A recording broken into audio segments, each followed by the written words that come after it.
آج ہم روٹیک 75 ٹیبلٹ اس کو ڈسکس کریں گے۔ اس کا جنیرک فارمولا دیکھ لیتے ہیں۔ اس کے اندر دو ڈرگز ہیں، ایک ہے ڈائکلوفینک سوڈیم، دوسری ہے میسوپروسٹول۔ ڈائکلوفینک سوڈیم اس کے اندر 75 ملی گرام میں شامل ہے اور میسوپروسٹول اس کے اندر 200 مائکرو گرام میں شامل ہے۔ اب اس کے فوائد کے بارے میں بات کرتے ہیں، آخر کون سے مقاصد کے لیے اس کو استعمال کیا جا سکتا ہے۔ اگر آپ کے جسم میں بہت زیادہ درد ہے، پین ہے، آپ کے جوڑوں میں درد ہے، آپ کی ہڈیاں بھربری ہو رہی ہیں، کمزور ہو رہی ہے، جس کی وجہ سے درد ہوتا ہے، تو ان سب کے درد کے خاتمے کے لیے ہم روٹک ٹیبلٹ کو استعمال کرتے ہیں۔ دوسرے نمبر پر اگر آپ کو گیسٹرک یا ڈیوڈنل السر ہے یا آپ رسک پہ ہیں، آپ کو السر ہو سکتا ہے، ایز اے پروفائلیکسس ہم یہ یوز کرتے ہیں روٹک ٹیبلٹ۔ تو یہ اس کے فوائد ہیں، اور آف دی لیبل جو اس کا فائدہ ہے وہ یہ ہے کہ آپ اس سے جو ہے نا حمل ضائع ہو سکتا ہے، ابارشن اس سے ہو سکتی ہے، انوانٹیڈ پریگننسی اس سے ریموو ہو سکتی ہے۔ خود سے آپ نے یوز نہیں کرنا کبھی بھی، ہمیشہ جو گائنیکالوجسٹ ہے اس کے مشورے سے استعمال کرنا ہے۔ تو یہ اس کے فوائد ہیں۔ اب ہم دیکھتے ہیں کہ کون لوگ اس کو استعمال نہیں کر سکتے۔ جن کو بلیڈنگ ہو رہی ہے، ان ڈائگنوز بلیڈنگ ہے، یا السر ہے، کسی کو گیسٹرک السر ہے، ڈیوڈنل السر ہے، وہ بھی اس کو استعمال نہیں کر سکتے۔ کسی کو جگر کے مسائل ہے، وہ استعمال نہیں کر سکتے۔ گردوں کے مسائل ہیں، وہ بھی اس کو استعمال نہیں کر سکتے۔ بچے اس کو استعمال نہیں کر سکتے۔ حاملہ خواتین اس کو استعمال نہیں کر سکتی۔ دودھ پلانے والی مائیں اس کو استعمال نہیں کر سکتی۔ اگر کسی کو الرجی یا ہائپر سینسٹیوٹی ہے روٹک ٹیبلٹ سے یا اس کے کسی انگریڈینٹ سے، وہ بھی اس کو استعمال نہیں کر سکتے۔ تو یہ وہ لوگ ہیں جو کہ روٹک ٹیبلٹ کو استعمال نہیں کر سکتے۔ اب ہم ڈرگ انٹریکشن کے بارے میں بات کرتے ہیں، کن ادویات کے ساتھ آپ نے اس کو استعمال نہیں کرنا۔ وارفرین کے ساتھ آپ نے اس کو استعمال نہیں کرنا۔ اگر کرنا ہے تو ڈوز کا انتہائی خیال رکھنا پڑے گا۔ ڈائجاکسن کے ساتھ استعمال نہیں کرنا۔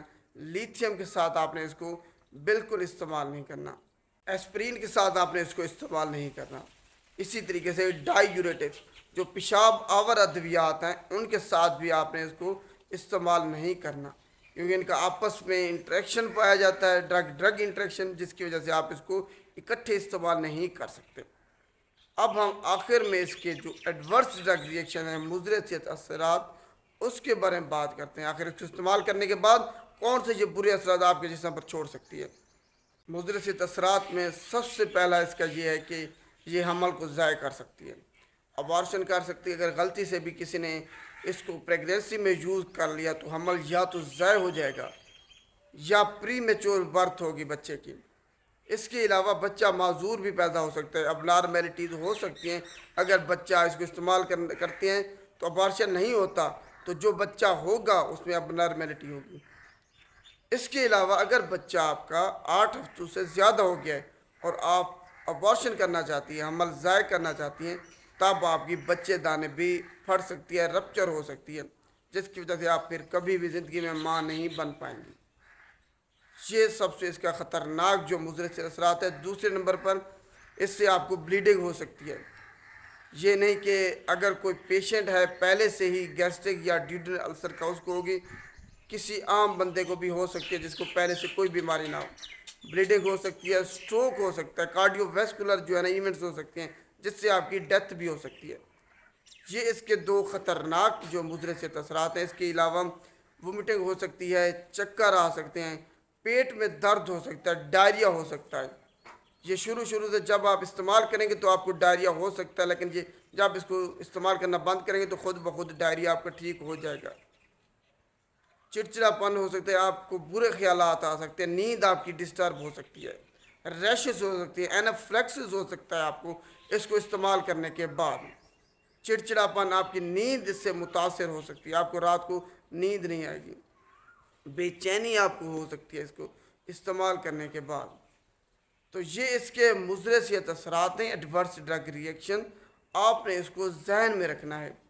اگر آپ گائنیکالوجسٹ سے مشورے سے اس کو استعمال کرتے ہیں تو یہ اثرات آپ پہ ظاہر ہو سکتے ہیں۔ آپ نے پھر پریشان نہیں ہونا۔ یہ برے اثرات اس ٹیبلٹ کی وجہ سے ہیں جب آپ اس کو استعمال کرنا بند کریں گی تو یہ برے اثرات خود بخود ختم ہو جائیں گے۔